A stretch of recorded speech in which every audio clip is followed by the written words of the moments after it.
नमस्कार. बऱ्याच वेळा काही पालक आपल्या मुलांना घेऊन माझ्या क्लिनिकमध्ये तपासणीसाठी येतात. तर अशा मुलांच्या पोटामध्ये जंत आहे, असे मी ज्यावेळेस त्या पालकांना सांगतो, त्यावेळेस त्या पालकांचा त्यावर विश्वास बसत नाही. "डॉक्टर साहेब, आमची मुले कोणत्याही बाहेरच्या ठिकाणी आउटडोअर गेम खेळण्यास जात नाही किंवा मातीमध्ये, चिखलामध्ये आमची मुले खेळत नाहीत, तर त्यांना कसे काय जंत होऊ शकतात?" तर कारण अगदी सोपे आहे. आयुर्वेदानुसार 3 दोष असतात.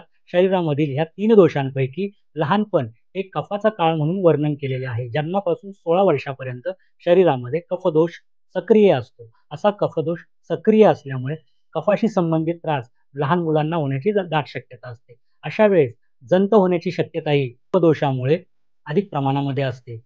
वारंवार गोड पदार्थाचे सेवन करणे, नॉन-व्हेजचे सेवन करणे, कोणत्याही फळभाज्या, पालेभाज्या या न शिजवता तशाच वापरणे, पाणी उकळवून कोमट करून न घेणे आणि त्या पाण्याचे तसेच सेवन करणे इत्यादी कारणांमुळे लहान मुलांमध्ये जंत होण्याची शक्यता असते.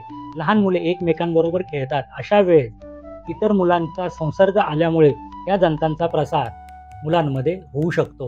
जंत पोटामध्ये उद्भवल्यानंतर काही पुढीलप्रमाणे लक्षणे दिसून येतात. शी करण्याच्या ठिकाणी अशा मुलांना खाज येते. रात्री झोपताना अशा मुलांचे दात एकमेकांवर घासले जातात. तसेच त्यांच्या तोंडामधून लाळ गळण्याचे प्रमाण असते. अंथरुणामध्ये शू करण्याचा प्रकार देखील अशा मुलांमध्ये दिसून येत असतो. अंगावरती पांढुरके डाग, चेहऱ्यावरती, हातावरती, पायावरती, पोटावरती कोणत्याही ठिकाणी पांढुरके डाग निर्माण होतात.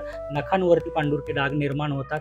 अशा प्रकारे आपल्या मुलांमध्ये जंत आहेत की नाही याची व्यवस्थित तपासणी करून घ्या आणि जवळच्या तज्ञ आयुर्वेदिक वैद्यांच्या सल्ल्याने काही कृमीनाशक औषधे घ्या. म्हणजे वारंवार जंत तयार होण्याची टेंडन्सी आयुर्वेदिक औषधांनी समूळ नष्ट होऊ शकते.